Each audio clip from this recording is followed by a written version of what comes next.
The position of your camera relative to your subject, or at least your main subject, and subsequently the environment or secondary subjects, is important. Here I have the camera vertically equidistant from top to bottom, meaning my camera is about in the middle. So the proportions are about as accurate as we can get them. And it's an accurate representation. The camera is also spaced evenly between the two objects. If I were to move way off to one side, the mannequin starts to become larger than it is because it's closer to the camera. Vice versa, if I move to the other side, the box starts to get taller and taller.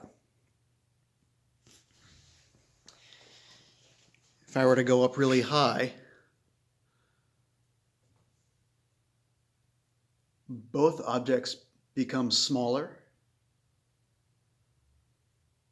And notice the distortion. If I get really high and really overhead, the top is bigger than the bottom.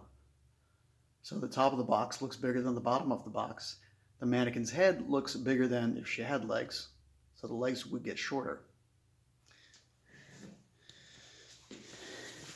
If I went the opposite direction, everything looks taller, even if I can't see the entire subject. Just getting down a little bit is going to make a person's legs look longer. If we go up high, it's going to make the person's legs look shorter and their head look bigger. So your camera position is important.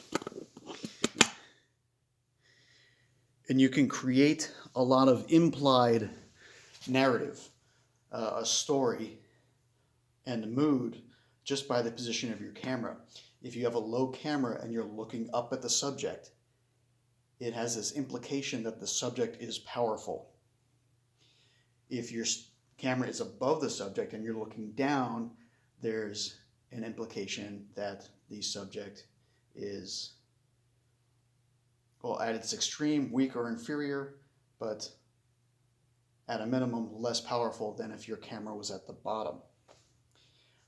So it's worth experimenting with different camera angles, especially when you're learning. Try different camera angles and see which ones speak to you the most.